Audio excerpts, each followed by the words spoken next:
संतप्त मानस शांत हूँ, जिनके गुणों के गान में वे वर्धमान महान जिन विचरे हमारे ध्यान में।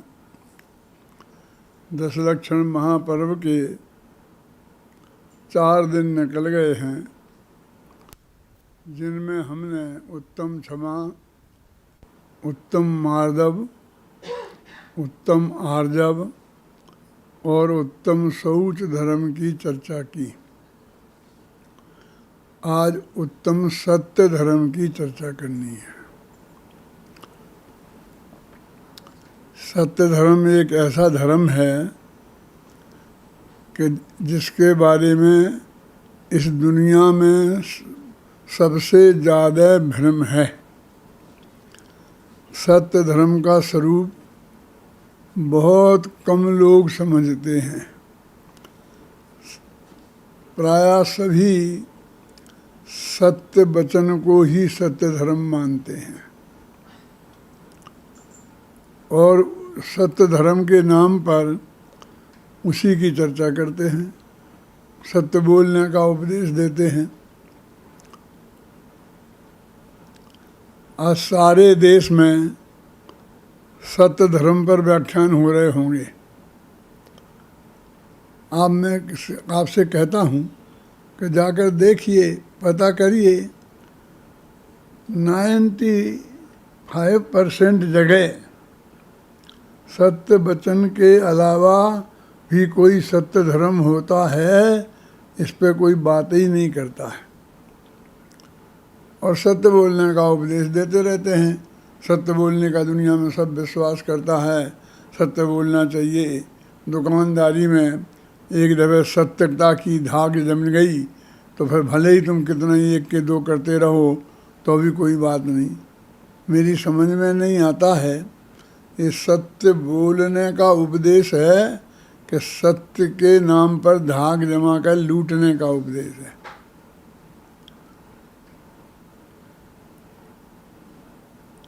मैं बहुत स्पष्ट शब्दों में कहना चाहता हूँ कि यद्यपि सत्य वचन का भी जैन दर्शन में बहुत महत्व है और उसका उपदेश भी बहुत दिया है, लेकिन जो सत्य धर्म की चर्चा आज करनी है, उस सत्य धर्म से उसका कोई संबंध नहीं है। वाणी पुद्गल की पर्याय है। सत्य आत्मा का धर्म है। आत्मा और पुद्गल 2 अलग अलग द्रव्य हैं।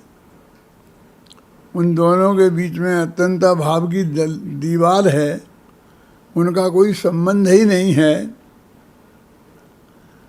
और हमने वो जो असली सत्य धर्म है, जो उत्तम क्षमा, मार्दव, आर्जव, सत्य, शौच, संयम, इन 10 धर्मों में जिस धर्म का नाम आता है, उस धर्म का इस सत्य बोलने से ज़्यादा कोई संबंध नहीं है।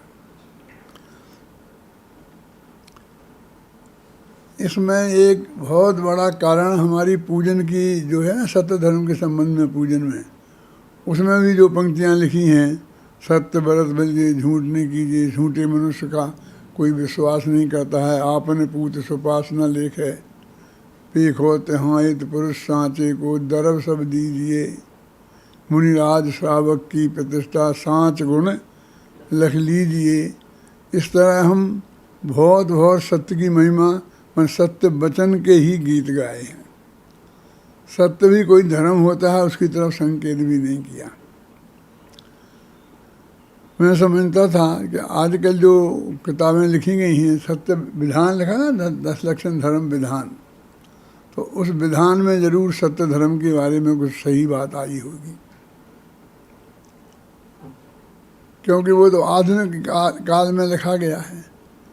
और मेरी एक किताब लिखी गई ना 10 धर्म की, जिसमें उत्तम सत्य धर्म पर बहुत स्पष्ट शब्दों में ये उल्लेख है कि सत्य वचन का सत्य धर्म से कोई संबंध नहीं है, असत्य धर्म असली अलग है, सत्य वचन की भी बात महिमा है, लेकिन वो सत्य वचन नहीं है। बहुत स्पष्ट कहा है, और ये 1.5 लाख से ज़्यादा हैं, 5 भाषाओं 6 भाषाओं में ये किताब लोगों तक जा पहुंची है। उन कवियों तक, उन विद्वानों तक तो ये पहुंची गई गारंटी से। और पिछले 40 वर्ष से मैं लगातार इस पर व्याख्यान कर रहा हूँ, और हर साल ये अत्यंत स्पष्ट तौर पर कहता हूँ, चैलेंज दे के कहता हूँ। लोगों को ऐसा लगता है कि अभिमान भरी बात कर रहे हैं, लेकिन लोगों का ध्यान तो जाए। एक दफे वे इसे देख कर गहराई से, और उस पर अपने पक्ष विपक्ष में जो भी कमेंट्स करना हो करें ना, लेकिन कहीं कोई असर दिखाई नहीं देता है। वर्षों से जो व्याख्यान कर रहे हैं सत्य धर्म पर, बड़े बड़े नाम, बड़ा नाम है जिनके नाम पर हजारों लोग सुनने को इकट्ठे होते हैं, वे भी सत्य वचन की महिमा से सत्य धर्म तक आगे नहीं पहुंचते हैं। तो बहुत ही आश्चर्य होता है कि ये गजब क्या है। यदि एकांत में किसी से चर्चा करो, बात करो, उसे समझाने की कोशिश करो, हाँ वो तो ठीक है, लेकिन वो सत्य वचन बोलना चाहिए जी, और वो फिर वहाँ की बातें लगा करके, और वो बात को ऐसे ही टाल देगा, उस बात को ठिकाने तक नहीं पहुँचने देते हैं। आज का 1 घंटा मेरे को मिला है, और हजारों लोग सारे देश विदेश में ऐसे सुन रहे हैं। मैं सबसे बहुत आग्रहपूर्वक निवेदन करना चाहता हूँ कि 1 घंटे तो कम से कम पूरी गहराई से सुने कि मैं क्या कहता हूँ। उससे सहमत होना और नहीं होना अलग बात है, लेकिन मैं क्या कहता हूँ इसको सुनना, और सुनकर उसको क्या कहता हूँ ये तो समझना। सत्य क्या है ये निर्णय आपका अपने हाथ में सुरक्षित रखना। मेरे कहने से मत मान लेना, लेकिन एक दफ़ा देखना कि कोई आदमी कह रहा है, कोई ध्यान दिला रहा है तो कहना ही चाहिए। सत्य बोलने की कुछ महिमा नहीं है, कोई बात नहीं है, सो बात नहीं है। जैन दर्शन में सत्य को भी सत्य वाणी को, सत्य बोलने को भी 4 जगह बांधा है। सत्य अनुवृत्त, सत्य महावृत्त, भाषा समिति और वचन गुप्ती।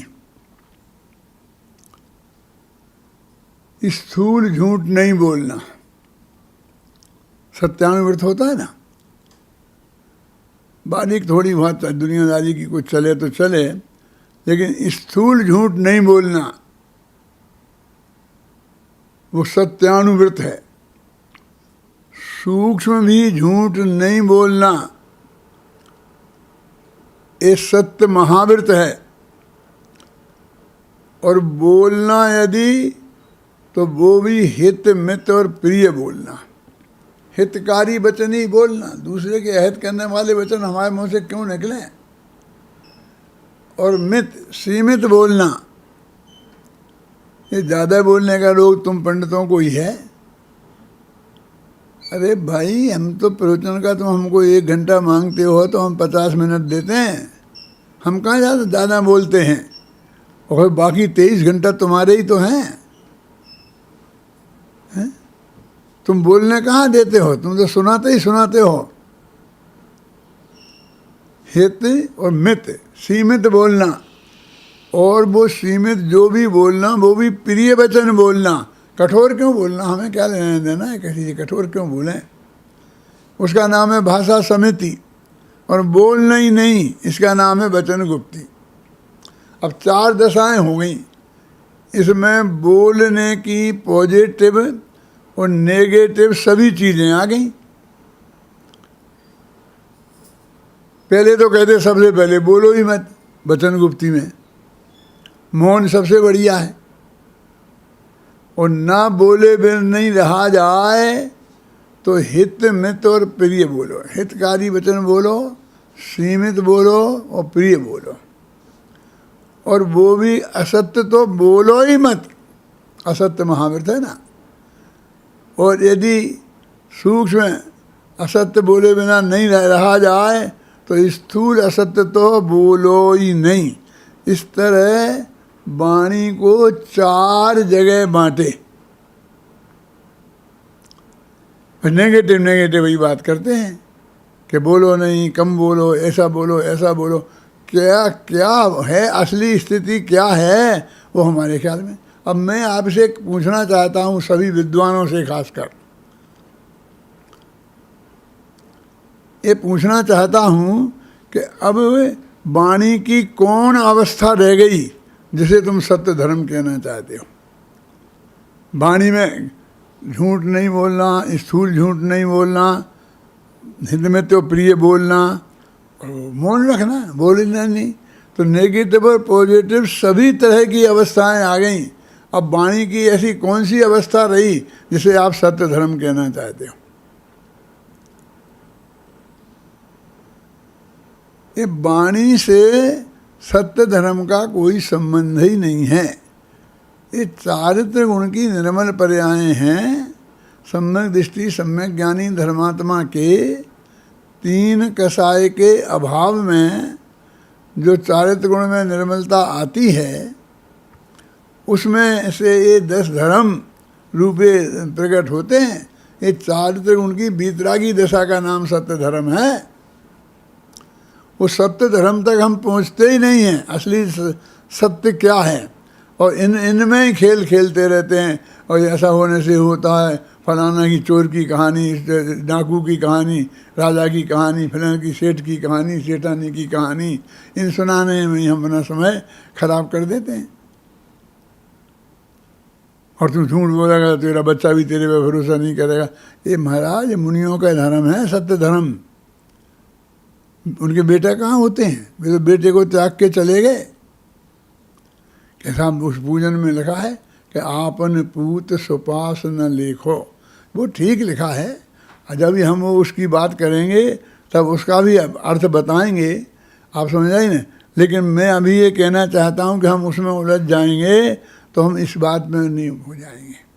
ये तो मैं कह ही रहा हूँ कि हम इस सत्य धर्म के दिन 2 धर्मों की सबसे ज़्यादा दुर्दशा हुई है। एक सत्य धर्म की और एक त्याग धर्म की। सत्य धर्म में भगवान जी, सत्य धर्म में ये सत्य बोलना खा जाता है, और त्याग धर्म में दान खा जाता है। जबकि दान का त्याग से कोई संबंध ही नहीं है। त्याग बिल्कुल अलग चीज़ है और दान अलग चीज़ है। तो त्याग धर्म की बात आएगी तो त्याग आएगी। कोई ऐसा एक प्रकरण आया था एक जगह कि किसी 10 विद्वानों के प्रवचन होने थे। सब विद्वानों को एक एक सब्जेक्ट देना था। तो एक विद्वान ने त्याग धर्म ले लिया और लड़ाई होने लगी त्याग पे। हम भी लड़ने लगे कि नहीं, हम बोलेंगे त्याग पे। तो कहे क्यों, कि उन्हें उस दिन चंदे की अपील करनी है। तो उनको वो दिन मिल जाएगा तो चंदे की अपील कर लेंगे, अपने संस्था को चंदा इकट्ठा कर लेंगे। मैंने कहा मैं अपील नहीं करने वाला हूँ, ये पक्की गारंटी लिख के दे सकता हूँ। तुम्हें जो डर लग रहा है कि ये पैसा बटोर ले जाएगा, ना मैंने आज तक की है, ना मुझे करना है अपील फपील। और त्याग धर्म में दान मान की अपील कहाँ आती है, कुछ है ही नहीं उसमें। वो तो बिल्कुल अलग चीज़ है। त्याग धर्म है, दान पुण्य है। लेकिन मैं कुछ ऐसी अद्भुत बातें कहना बताता हूँ कि जो आप लोगों के दिमाग में अभी आई नहीं हैं, सुन भी नहीं है आपने, तो उस पर सोचा नहीं है, विचार नहीं की है गंभीरता से। इसलिए मैंने कहा मुझे बोलने दो। उस दिन बड़ी बड़ी मुश्किल से ये मैं, आप मेरी बात समझ रहे हैं क्या कहना चाहता हूँ। ये 2 धर्म के बारे में सबसे ज़्यादा गड़बड़ी रही। और सत्य धर्म के बारे में सत्य बोलना, सत्य बोलना, सत्य बोलना है। और हमारे नारद और फलाना फलाने बस बसु झूठ सोती नरक पहुँचा, स्वर्ग में नारक गया। तो स्वर्ग और नरक का मार्ग है क्या इस 10 धर्म हैं? स्वर्ग नरक का मार्ग है, ये तो मुक्ति का मार्ग है। धर्म तो मुक्ति का मार्ग होता है, धर्म तो वीतराग भाव होता है। गया होगा स्वर्ग में, नारद गया होगा, वो वहाँ गया होगा। तो हम बस यही लोक के उदाहरण दे दे करके, और ये किस तरह से, और हम उस सत्य धर्म के, सत्य की भी महिमा है। सत्य को भी मैंने कहा ना 4 जगह बांधा है। सबसे तो पहले कहा बोलो ही मत भैया, तुम्हारे पास है क्या ऐसा जो बोलने लायक है? राग देश की चर्चा के अलावा और तो कुछ दिन में है ही नहीं। तो कहते हैं बोले बिना नहीं रहा जाए, तो हित मित और प्रिय बोलो, और वो भी सत्य बोलो, बिल्कुल असत्य नहीं बोलो। झूठ तो बोलो ही मत, और नहीं रहा जाए तो स्थूल झूठ नहीं बोलो। 4 जगह बांध दिया उसके वचन को। अब उसकी कौन सी ऐसी अवस्था रह गई कि जिसे तुम सत्य धर्म कहना चाहते हो?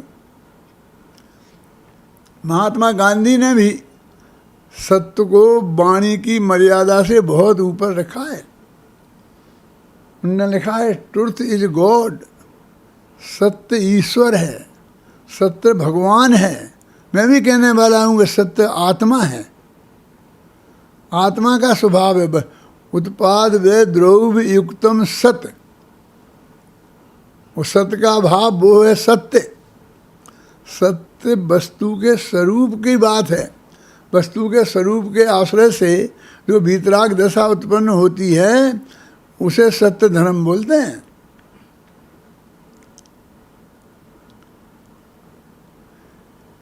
इस सारी दुनिया को सत्य की गर्ज कहाँ है? सत्य की गर्ज कहाँ है? एक व्यक्ति बाजार सड़क पे आगे खड़ा होकर चिल्लाता है कि देखो मैं सीमेंट कंक्रीट की सड़क पर अभी हाल एक आम का पेड़ उगाता हूँ, और उगाकर उस पर आम लगा के दिखाता हूँ। और वो लगा देता है, जादू मंत्र कर देता है कुछ। कि कैसे किया होगा ये तो उससे पूछना। लेकिन उसने लगा दिया है सीमेंट कंक्रीट की सड़क पर, और सबको वो आम दिखा दिया कि देखो ये आम है। वो बहुत साफ कहता है भाई साहब ये आम फाम नहीं है, ये तो नज़रबंदी का खेल है। क्या मतलब नज़रबंदी का खेल है? मैंने आपकी नज़र बंद की है, खोली नहीं है क्या? और सब देख करके नोटों की वर्षा हो जाती है।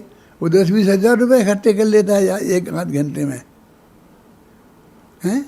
वो आम देता नहीं है, सिर्फ दिखाता है। क्या? वो साफ कहता है मैंने नज़र बंद की है। हम तो उन गुरुओं के पुजारी हैं। चक्षुरुन्मील तम येन तस्मै गुरुवे नमः बोलते क्या नहीं बोलते? हमारे सब पंडित जब गद्दी पे जितने बैठे होंगे उनने ये छंद बोला होगा। मेरे को छोड़कर घबराना नहीं, मुझे पसंद नहीं है इसलिए नहीं, मेरा गला काम नहीं करता है, तो इतना लंबा मैं गा करके बोल नहीं सकता हूँ। जब मैं मंगलाचरण बोलूँ तो फिर प्रवचन नहीं कर सकता। तो मैंने 4 छंद का पहले बोलता था, अब मैंने वो 2 कर दिया बस। संतप्त मानस शांत हों जिनके गुणों के गान में, वे वर्धमान महान जन विचरे हमारे ध्यान में। मैं बोल नहीं सकता हूँ, आप ज़रूर बोला करें, बोलना चाहिए। बहुत अच्छा छंद, वो जो अपना मंगलाचरण का जो स्वरूप है वो बहुत अच्छा है। मैं अपने विद्यार्थियों को सबको कहता हूँ, सबको सिखाया बोलो। तो उसमें ये लगता है चक्षुरुन्मीलितम येन तस्मै श्री गुरुवे नमः। ज्ञानांजन शलाकया, ज्ञान रूपी अंजन की सलाई से जिसने हमारी चक्षु खोल दी है, उन गुरुओं को मैं नमस्कार करता हूँ। उसके विरुद्ध एक भरे चौराहे पर खड़े होके उन गुरुजी के ही सामने बोलता है कि ये नज़रबंदी का खेल है, मैंने आपकी नज़र बंद की है। और हम कहते बहुत बढ़िया किया, बहुत बढ़िया, और तालियां पीटते हैं। जब तक ऐसे लोग मिलेंगे इस दुनिया में कि नज़र बंद करने वालों की पूजा करेंगे, नज़र खोलने वालों की नहीं, तो क्या होगा देश का समझ लीजिए कि जो हो रहा है वही होगा और क्या होना है। तो वास्तव में वो जो सिर्फ आम दिखाता है, देता नहीं, और हजारों रुपया समेट ले जाता है।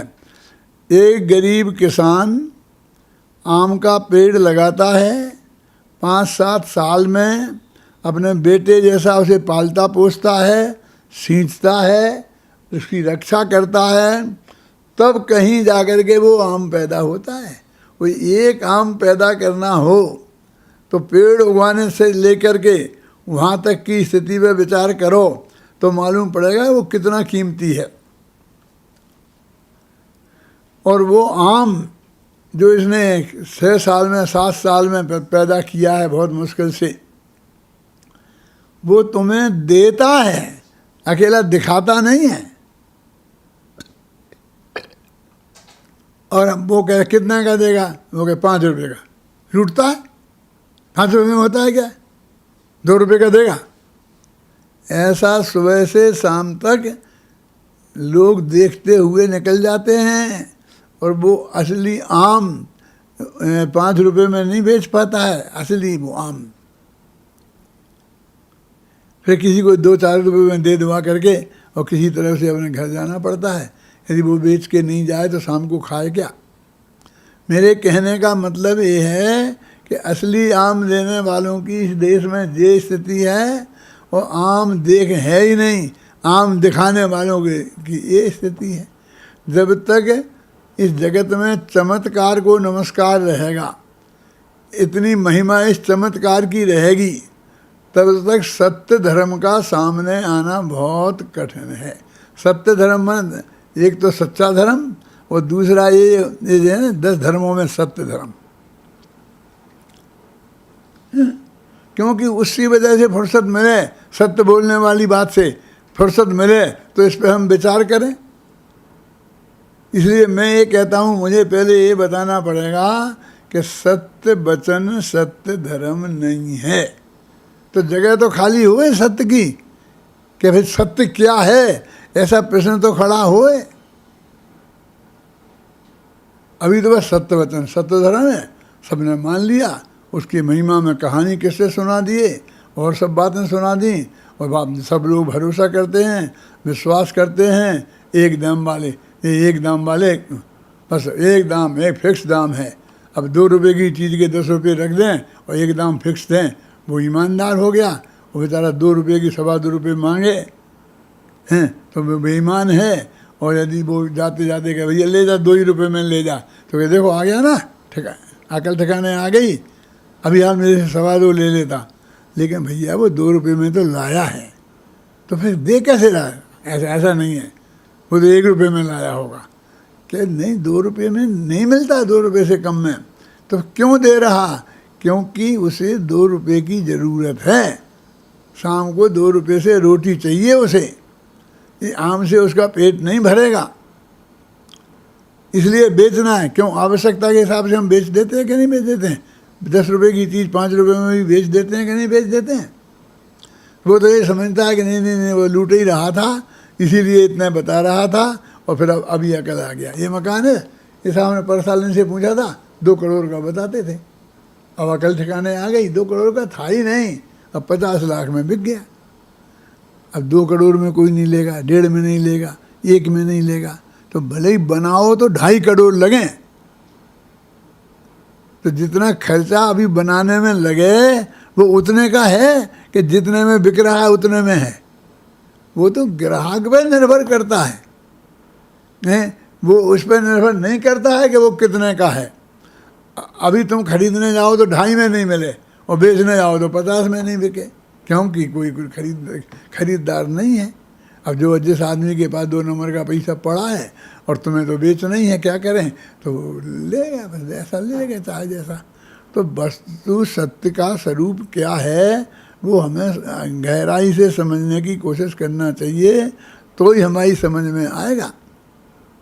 लेकिन सत्य को किसी को गर्ज ही नहीं है। सत्य की बात समझने के लिए मैंने बोला ना, इस चमत्कार प्रिय जगत में चमत्कार की महिमा ज़्यादा है, सत्य की महिमा नहीं है। ख्याल में है ना।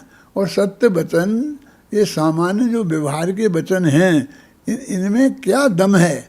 तो कुछ लोग कहते हैं सत्य बोलने में क्या दम है? पर जैसा देखा, जैसा सुना, जैसा कहा हो बस वैसे ही कह देना, वो सत्य है, ऐसा मानता है। झूठ बोलने में है मेहनत की बात। तो क्या मेहनत है कि झूठ बोलना है तो फिर चारों तरफ से पाल बांधनी पड़ेगी। मान लीजिए मैं अपने घर में ही बैठा हूँ और मुझे कोई का फ़ोन आए तो ये कहना है कि घर पे मैं नहीं हूँ, तो झूठ बोलना है। तो ही सत्य बोलना हो तो किसी से कुछ कहने की ज़रूरत नहीं है, न नौकर से, न बच्चों से, न पत्नी से, कि क्या कहना। वो आएगा, हैं तो हैं कह देगा, नहीं है तो नहीं हैं कह देगा। लेकिन नहीं कहना है तो देख, कोई आए तो मत मना कर देना, पूछना कि कौन है वो, कैसा है, कहाँ का है। फ़ोन आएगा पहले वो हैं, आप कौन? अरे हम उनसे पूछ रहे हैं कि हैं कि नहीं है, होए तो हाँ कह दो और नहीं होए तो ना कह दो। वो देखता हूँ, सामने बैठे हैं, बोला कि देखता हूँ, आप कौन, क्या काम है, कैसे हो। वो दुनिया भर की बातें पूछेगा, फिर उनसे कहेगा, वो वे कहेंगे एक क्या कह दो, वो जवाब देगा। यदि होशियार नहीं हुआ नौकर अथवा बच्चा तो वो कह सकता है कि पापा कह रहे हैं कि कह दो कि भी नहीं है। ऐसी भी कह सकता है, नौकर भी ऐसी कह सकता है ना। तो उसे पूरी ट्रेनिंग देने पड़ती है। मैंने झूठ बोलने के लिए बहुत प्लानिंग करनी पड़ती है और सत्य बोलने के लिए कुछ नहीं है। ये मैं नहीं कह रहा हूँ, कुछ लोग कहते हैं वीर सागर। ये जो सारी ट्रेनिंग देनी पड़ी, ये तो झूठ छिपाने के लिए देनी पड़ी है, बोलने के लिए नहीं, कहने के लिए नहीं। बोलने को तो क्या है, हैं? अभी जो कहो, जो कुछ तुम सत्य नहीं बोलोगे तो जो बोलोगे सब झूठ तो है ही। बोलो, जयपुर में कितने कौए हैं? बोलो।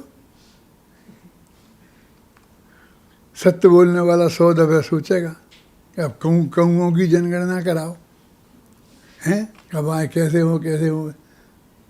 उसे तो यही कहना पड़ेगा मुझे पता नहीं है। और झूठ बोलने को क्या है, 10,555 फटाफट बोल दिया। कि कम ज़्यादा निकले तो गिनवा लो,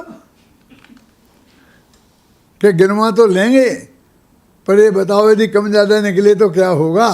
कि होगा क्या? जितने मेहमानी में आए होंगे वे ज़्यादा निकलेंगे और जितने मेहमानी में चले गए होंगे उतने कम निकलेंगे। जब झूठ बोलना है तो झूठ बोलने में काय की ट्रेनिंग की जरूरत है, समझिए ना। जो मुँह से निकालोगे बिना सोचे समझे वो सब झूठ तो होगा ही। सत्य बोलने के पहले सत्य जानना जरूरी है। मैंने तो अपने बच्चों की किताबों में, बालबोध पाठमालाओं में ये बात डाली है। सब लोग यही बताते हैं झूठ बोलने के, सत्य बोलने में क्या है, पर जो बात जाना। अरे भाई, जो बात जानी जैसी जानी, तो किसी ने तुमसे कहा, तुमने जान ली कि 2 और 2 5 होते हैं, तो 2 2 5 सत्य हो जाएगा। सत्य बोलने के लिए सत्य जानना जरूरी है। जो जाना वो बोलना जरूरी नहीं है। क्या समझ में आई ना। और सच्चाई जानना हर बात की इतनी आसान नहीं है, हैं? इसलिए जो सत्य बोलना चाहता है उसे कम से कम प्रयोजनभूत तत्वों के बारे में तो नहीं बोलने में जैसे काम चलाना पड़ता है ज़्यादा।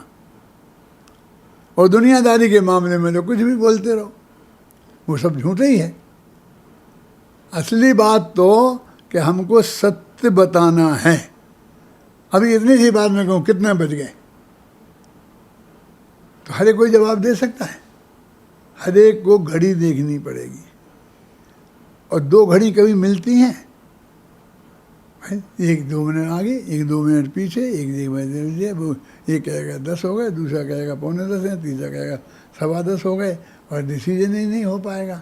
आखिरकार हम पहुंच जाएंगे, रेलवे की घड़ी उसे सच्ची मान लो और उसके हिसाब से सब ये करो।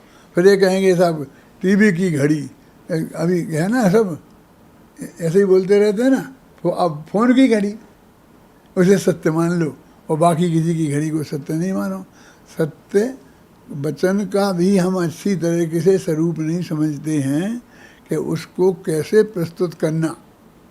सत्य धर्म तो बहुत दूर की बात है, सत्य वचन की सीमाओं को भी हमने पहचाना नहीं है और उसकी उपयोगिता को भी हमने पहचाना नहीं है कि वो जो राजा बसु का सिंहासन दब गया था और वो साथ में नरक गया था, वो उसने अज माने, अज का अर्थ बकरा होता है, ये कह दिया। और अजय स्तव्यम मैंने बकरों से यज्ञ करना चाहिए। तो जब से लेके आज तक अरबों बकरे उसके नाम पर होम दिए गए, इतनी हिंसा का कारण बना, इसलिए वो साथ में नरक में गया। तुमने छोटी सी दो ही बात हमने पूछा कितने बजे, और तुमने कहा 10, कि 10 कहाँ है, अभी 2 मिनट तो देरी है। तो इतना तुम झूठ बोलने से तुम साथ में नरक जाने वाले नहीं हो, पहले भी नहीं जाने वाले हो।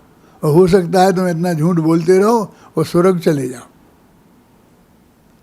जाएंगे कि नहीं जाएंगे? कि ऐसे बोलने वाले कि जो समय सही नहीं बताया, 2 मिनट कम बता दिया, ज़्यादा बता दिया, ये भी साथ में ही नरक में जाएंगे। तो सब साथ में ही साथ में नरक भर जाएंगे और बाकी सब जगह खाली पड़ी रहेंगी। हैं? एक उदाहरण लाखों वर्षों का पहले से उठा लिया, हम उसी से काम चलाए जा रहे हैं। सिद्ध चक्र विधान करने से कोढ़ रोग ठीक हो गया था। किसका हो गया था? कि श्रीपाल का। किसने किया था? कि मैना सुंदरी ने। कि फल पायो मैना रानी। आज तक हम रटे जा रहे। कब कब कब हुई थी ना मैना रानी? हमारे एक अध्यापक थे, प्रिंसिपल साहब थे, तो उनकी पत्नी का नाम था मैना। वही तो नहीं है?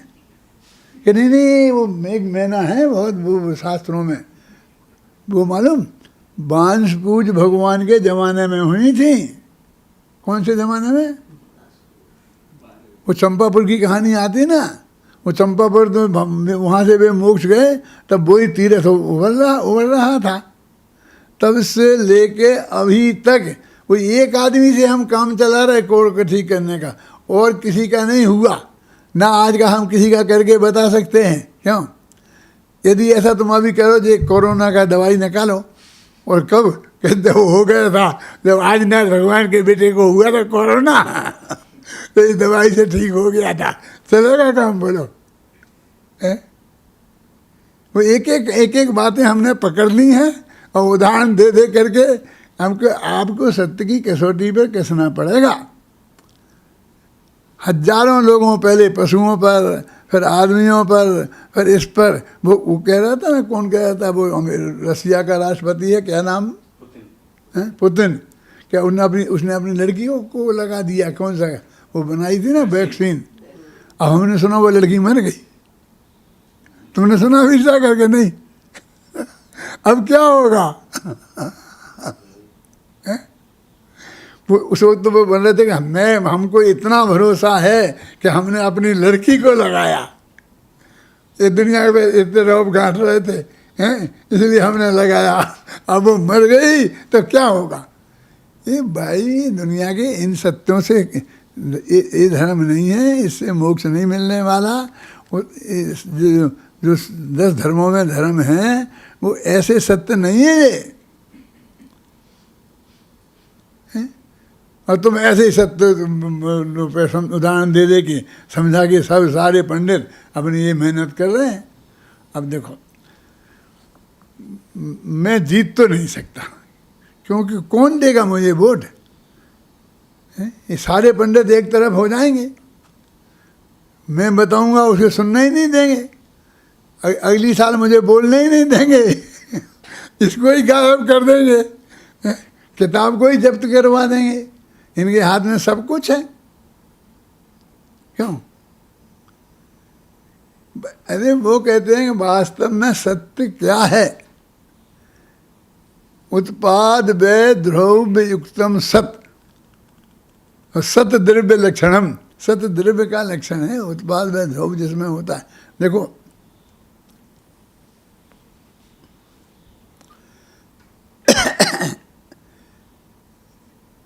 ये पीला है कि नीला है कि पत्ता हरा है, आज का कल हरा हरा पत्ता पीला हो जाएगा, तो हम कहेंगे कि आम का पत्ता हरा होता है कि पीला होता है, तो हरा वही हरा कहेगा, कोई पीला कहेगा। उसमें उसमें क्या फर्क पड़ने से किसका मोक्ष हो रहा है और किसका मोक्ष रुक रहा है? इस साधारण लौकिक सत्यों से, झूठों से कुछ संबंध नहीं है इसका। वो वस्तु का जो स्वरूप है, उत्पाद व द्रव्य युक्तम जो सत्य है, वस्तु का जो अस्तित्व है, उसको जानना कि वस्तु क्या है,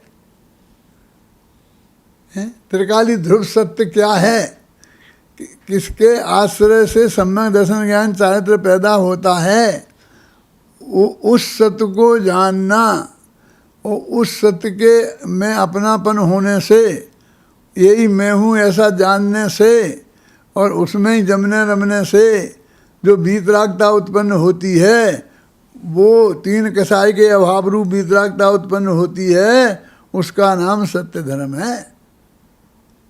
बोलो क्या कहना? तो वो सत्य धर्म एक दफे जिसको सत्य मान रखा है, उस सत्य से हमारा दिमाग हटे, ख्याल में आई ना, तो फिर असली सत्य की खोज शुरू हो। अभी तो असली सत्य की खोज ही खो गई है, क्योंकि सत्य हमें मिल गया है और सत्य का हम प्रतिपादन कर रहे हैं। एक दफे ये मालूम पड़े कि ये सत्य धर्म नहीं है। देखो, अणुव्रत गृहस्थों के होते हैं, महाव्रत मुनियों के होते हैं। जब महाव्रत होते हैं तो अणुव्रत छूट जाते हैं। सत्य धर्म कब होगा और कब छूट जाएगा? स्वभाव से तो 24 घंटा सभी है, कभी भी छूटता ही नहीं है। लेकिन यदि पर्याय की दृष्टि से मानो तो चौथे गुण स्थान में पैदा होगा। तीन कसाई, अनंतानबंदी कसाई के अभाव रूप है ना, और फिर वो सिद्धों तक अनंत काल तक रहेगा, कभी छूटेगा नहीं। एक गृहस्थ अवस्था का धर्म है अणुव्रत, और महाव्रत मुनि अवस्था के धर्म है। और अणुव्रत और व्रत दो महाव्रत दोनों ही छूट जाते हैं जब मोक्ष में चले जाते हैं, तो क्या अरहंत उस अवस्था में पहुंच जाते हैं। भाषा समिति बोलो कब तक है? भाषा समिति है ना, बहुत सत्य की एक अवस्था है ना। तो भाषा समिति बाहुबली ने पाली ही नहीं, तो बाहुबली के 28 मूल ही नहीं थे पहले। तो पहले निकालो उन्हें मुनि धर्म में से, मुनि मत मानो। और लोग कहने लगे हाँ 1 वर्ष तो केवल मुनि होते तो केवल ज्ञान हो जाता, मुनि होते तो केवल ज्ञान हो जाता। हर एक को मुनि को केवल ज्ञान हो जाता। आज इतने मुनि होने केवल ज्ञान नहीं हुआ तो किसी ने कोई प्रश्न नहीं किया। वो तो पंचम काल आता है, निबट दो पंचम, चौथे काल के सबको हो गया क्या? अरे उन्हीं के घर वालों को खोज के देख लो। उनके सगे पिताजी को जो तीर्थंकर थे, जिनने धर्म का उस युग में आरंभ किया था, उन्हें 1000 वर्ष लग गए। किसी ने प्रश्न चिन्ह नहीं उठाया कि उन्हें क्यों नहीं हुआ, कि उन्हें कौन सी शंका थी, वे किसकी ज़मीन पे खड़े थे? नहीं थी ना। फिर उनके छोटे भैया हैं, छोटे भैया माने गणधर देव, ऋषभ सेन। किसके? ऋषभ देव के, भरत के चक्रवर्ती के सगे छोटे भाई। तो उनने दीक्षा कब ले ली थी? जब केवल ज्ञान हुआ, जिस दिन ऋषभ देव को पहले गणधर बने थे ना, तो उसी दिन दीक्षा ले ली थी। और केवल ज्ञान कब हुआ? हमें तारीख मालूम नहीं है, हमें मालूम है ना, हम बता देना कब हुआ था। जब तक वे मोक्ष गए तब तक उन्हें केवल ज्ञान नहीं हुआ था। तो ऋषभ देव को केवल ज्ञान होने के बाद मोक्ष कितने दिन बाद हुआ मालूम? 1 कोड़ी को 84 लाख पूरब था ना, तो 1,00,000 पूरब निकल गए, हजारों लाखों लाखों लाखों वर्ष निकल गए, इतने दिन तक नहीं हुआ। उन्हें कोई प्रश्न नहीं खड़ा कर रहा, यानी केवल ज्ञान क्यों नहीं हो रहा, इस मुनि हो गए, केवल ज्ञान क्यों नहीं हो रहा, केवल ज्ञान क्यों नहीं हो रहा, क्यों? वे तो काम से लगे थे ऋषभदेव के। इन सब पंडितों के शास्त्र, करुणानि योग शास्त्र में लिखा है कि यदि के मुनि दीक्षा हो जाए, 6वां 7वां गुणस्थान सच्चे भावलिंगी संत सहायक सम्यक दृष्टि हो जाएं, तो अधिक से अधिक कितने काल तक केवल ज्ञान नहीं हो सकता? तो लिखा है 1 अंतर्मुहूर्त 8 वर्ष और 1 कोटि पूरब, इतने काल तक नहीं हो सकता। तुम्हारा उत्कृष्ट काल इतना लिखा हुआ है, अब उन पर तुमने सारी इतनी जांचें बैठाल दी, क्यों नहीं हुआ? कोई कहता है उन्हें भरत की भूमि पे खड़ा हो, कोई कहता है इस पर खड़ा है, कोई कहता है उस पर खड़ा है, और घोर तपस्वी कहे जा रहे हो, तपस्वियों में सर्वश्रेष्ठ भी बताए जा रहे हो, और तपस्वियों में अंतर्मुहूर्त का ध्यान नामक तप होता है तो केवल ज्ञान हो जाता है। कि सीधी यहाँ तो तुम बताओ, फिर हमारी सही नहीं, तुम बताओ। बता रहे ना कि अंतर मुहूर्त तक लगातार वे आत्मा में स्थिर नहीं रह पाए। फिर हो कब गया कि जब वे अंतर मुहूर्त आत्मा में स्थिर हो गए तब? नहीं, कौन से शास्त्र में लगा? अब शास्त्र निकाल के बताना पड़ेगा कि केवल ज्ञान अंतर मुहूर्त तक शुद्धोपयोग रहता है तब होता है। इसके लिए शास्त्र देखना पड़ेगा। पंडित बच्चा जानता है, हैं? और एक गारंटी की पक्की गारंटी बात है, जरा गलती निकल जाए तो तुम जो कहो तो हम दंड देने को तैयार हैं? क्यों? ये पक्की बात है ना कि लगातार अंतर मुहूर्त तक वो रह जाते तो उन्हें केवल ज्ञान नहीं होता किसी को भी। वो नहीं रहेगा तो कोई जरा थोड़े कम में हो जाएगा। एक समय का भी किसी को कोई कमीशन नहीं है। इतना मैं जबरदस्त कारण बता रहा हूँ और उसका प्रमाण बता रहा हूँ। हम इसको नहीं मानते, इसको नहीं मानते भाई, पर तुम्हारा मानना नहीं है। तुम मान लोगे तो मोक्ष में चले जाओगे ना, इस संसार में कौन रहेगा? सत्य वस्तु का, सत्य का वास्तविक स्वरूप क्या है वो हमें अपने ध्यान में गहराई से समझना पड़ेगा कि वो वास्तविक क्या है। जो अणुमृत अलग है ना, महामृत अलग हैं, समिति अलग हैं, गुप्ती अलग है ना। समिति गुप्ती और धर्मानुप्रेक्षा, तो वहाँ पर गुप्ती और समिति के बाद स्पेशल धर्म लिखे ना, और उन 10 धर्मों में वो एक धर्म है। अब वो जो आएगी, जहाँ भी सत्य आएगा तो वहाँ अणुवृत्त भी लगा देना, फिर महावृत्त भी लगा देना, फिर भाषा समिति भी लगा देना, वचन गुप्ती भी लगा देना, उसी को सब बताते रहना। अरे उनमें परस्पर क्या अंतर है वो भी हमारी समझ में आना चाहिए। उसकी भी हम कहाँ बात करते हैं परस्पर, तो हम उसको भी ढंग से नहीं समझते हैं। इसलिए कहते भाई कि वचन का सत्य धर्म से कोई संबंध नहीं है, क्योंकि सत्य धर्म सिद्धों के भी होता है और उनके वचन नहीं होता है। मुँह केवलियों के भी होता है, उनके वचन नहीं होता है। हजारों मुनिराज भी होते हैं जिनके सत्य धर्म होता है और जीवन भर वे मौन रखते हैं, वो वचन ही नहीं बोलते हैं, वे सत्य नहीं बोलते हैं। तो सत्य बोलने से सत्य धर्म का कोई भी संबंध नहीं है। देखो भाई, मैं तो ऐसा कहता हूँ कि दुनिया में सत्य का ही साम्राज्य है। और लोग कहते हैं पंडित जी आपको पता नहीं है, बाजार के इस कोने से जाओ और उस कोने तक जाओ तो झूठ ही झूठ का साम्राज्य मिलेगा। कोई एक आदमी भी सत्य बोलने वाला नहीं मिलेगा। सारे दुकानदारों से जाके करवा लो तुम। और मैं कहता हूँ कि मुझे तो कहीं झूठ दिखाई देता नहीं है। वो देखो जरा समझना, ये रूमाल है, ये 3 रूमाल हैं, 3 है। एक तो ये रूमाल नाम का पदार्थ कपड़ा, एक ये रूमाल नाम का शब्द है, और एक इसे जानने वाला रूमाल नाम का ज्ञान। 3 चीज़ें हो गई ना,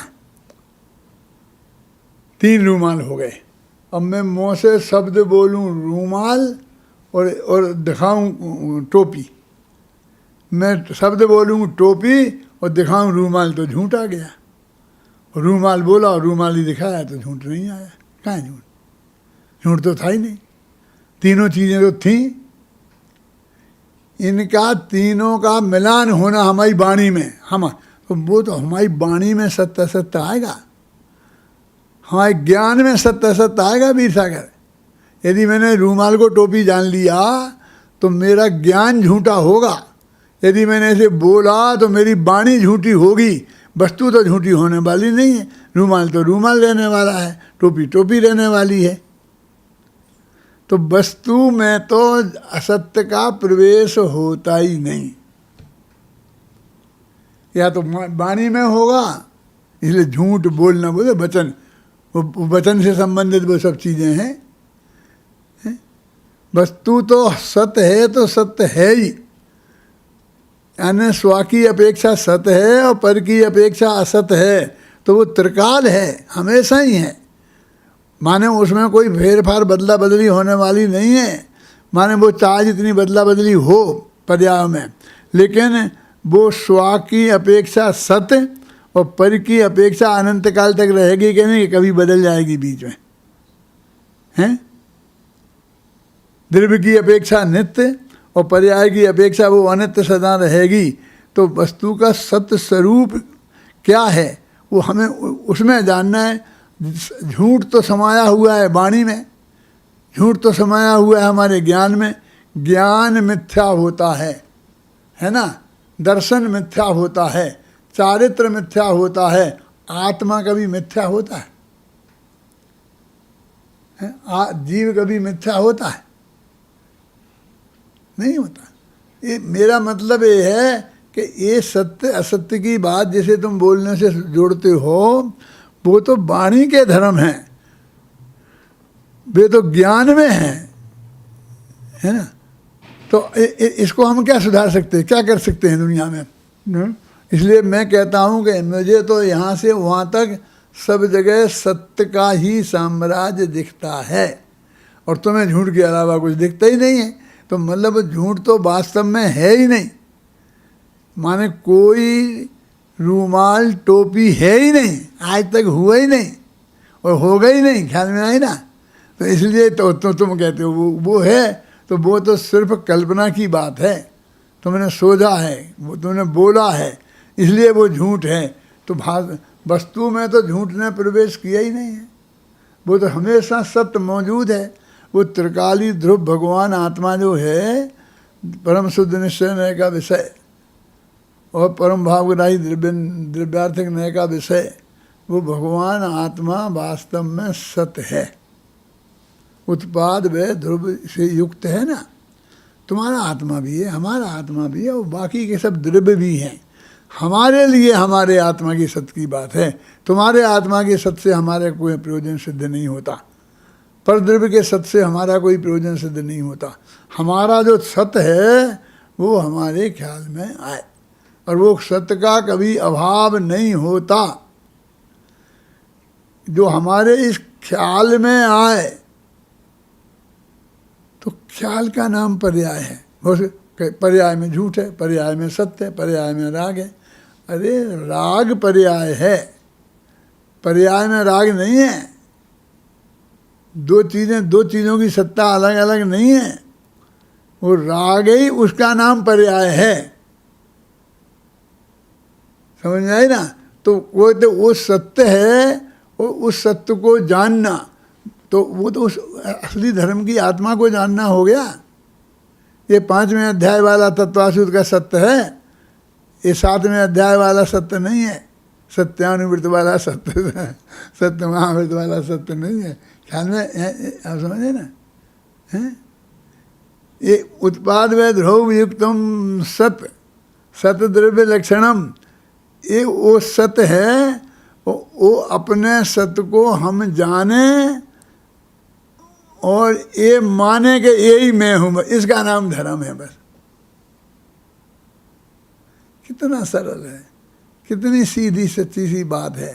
अभी कितना दुनिया में बाहर में व्यवहार में लगाया तो कितने 5 धर्म, फिर ये सत्य, फिर एक भेद, फिर 10 प्रकार की आमंत्रणी भाषा, फलानी भाषा, फिर इतने प्रकार की, झूठ प्रकार की, 7 प्रकार की। अभी वो विधान में दिख रहे कि ऐसा सत्य, ऐसा बोला, ऐसा बोला। ये सब बोलने की वाणी के भेद हैं, इसमें सत्य धर्म की तो बात कोई बात कहीं आई नहीं है। अरे वहाँ तो उनने उसे वो 6वें 7वें अध्याय में आश्रव अधिकार में लिखा है।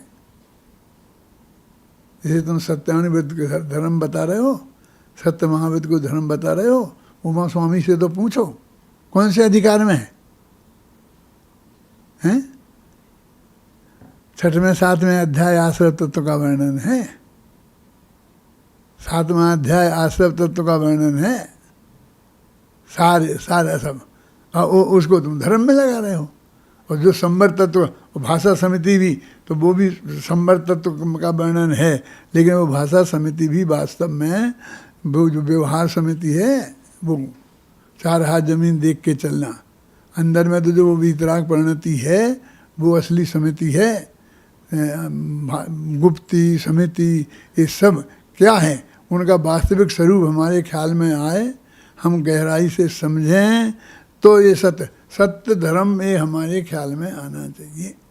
ख्याल में ही ना, सत्य धर्म का स्वरूप एक दफ़े हमारे दिमाग में ये आवे कि सत्य धर्म हमारी समझ में नहीं आ गया है, तो हम आए तो अब आ सकता है, लेकिन ये नहीं आएगा तो नहीं आएगा। देखो वास्तव में ये रूमाल पीला नहीं है, हमें पीलिया हो गया है, इसलिए हमें सब चीज़ें पीली पीली दिखती हैं। हमारी दृष्टि में मिथ्यात्व आ गया है, मिथ्यापन आ गया है, इसलिए सब चीज़ हमें सही रूप में दिखाई देती नहीं है। इलाज हमें अपनी आँख का कराना है, ये वस्तु का इलाज नहीं कराना है। तो वस्तु का सच्चा जो स्वरूप है, देखो मैं कह रहा वस्तु समाज, ये रूमाल है, इसको मैं रूमाल कहूँ तो सत्य है, और इसको मैं टोपी कहूँ तो असत्य है। अब इसमें असत्य कहाँ घुसा? ये टोपी कहाँ घुसी? इसमें असत्य का वस्तु में प्रवेश है ही नहीं। वस्तु तो जैसी है वैसी ही है, उसको वैसी जानना वो सत्य वाणी है, वैसी जानना वो सत्य ज्ञान है, वैसा मानना वो सत्य दर्शन है, वैसा बोलना वो सत्य वाणी है। ख्याल में आई ना? वस्तु जो मूल सत्य है, उस सत्य के आश्रय के पर ही ये वाणी में असत्यता, बोलने में असत्यता, ज्ञान में असत्यता आती है। ख्याल में आई ना?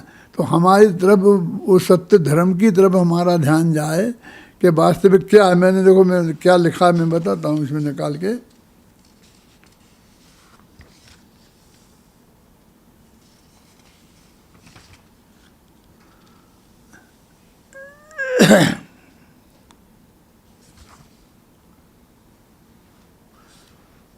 ऐसे भी लोग हैं कि साहब समझौता कर लो हमसे कि क्या ये है। मगर सत्य के साथ समझौता नहीं होता, सत्य समझने की चीज़ है।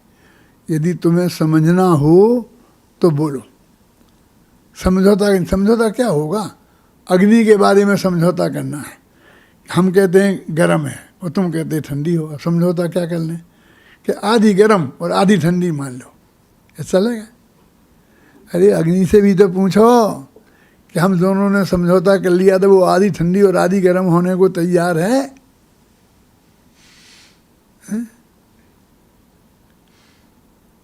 ऐसे हमारे समझौते से नहीं, समझौते शक्ति के आधार पर होते हैं, समझ के आधार, सत्य के आधार पर नहीं होते। जब भी बात कहते हैं भैया तुम्हें तो 1 लाख रुपया दिए थे, तुमने कहा हाँ साहब दिए थे, और फिर तुमने 25,000 में समझौता क्यों कर लिया?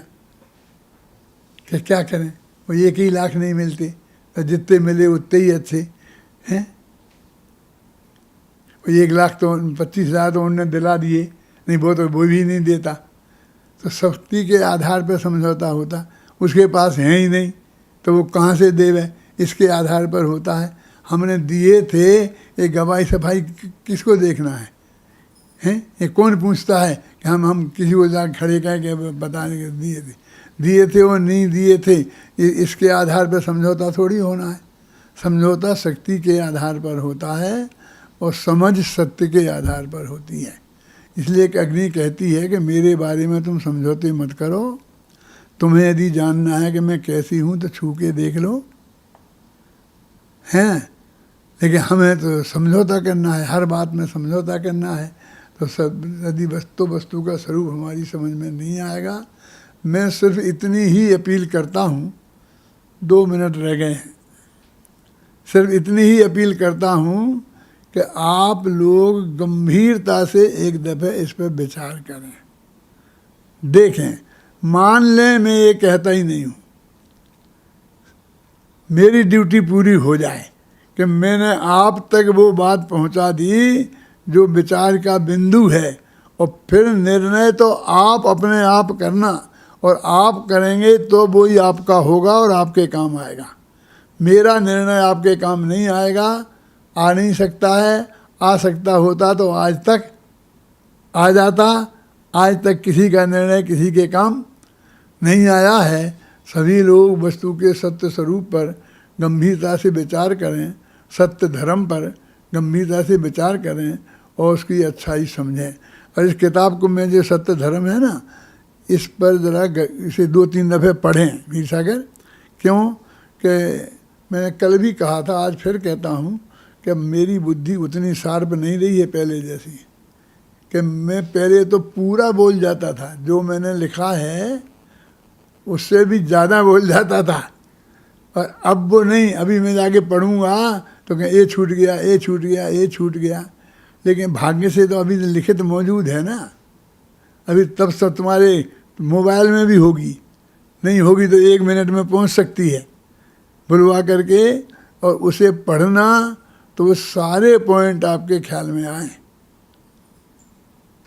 ये समझ लो कि अभी मेरे प्रवचन हो रहे हैं वो सिर्फ इतने से काम के हैं कि आपका ध्यान उधर आकर्षित कर दें। फिर बाकी आपको यदि समझना है तो उसको गहराई से अध्ययन करके और उसे समझो, तो अवश्य बहुत तुम्हें समझ प्राप्त होगी, प्राप्त हो। इसी मंगल भावना से मैं अभी की बात समाप्त करता हूँ।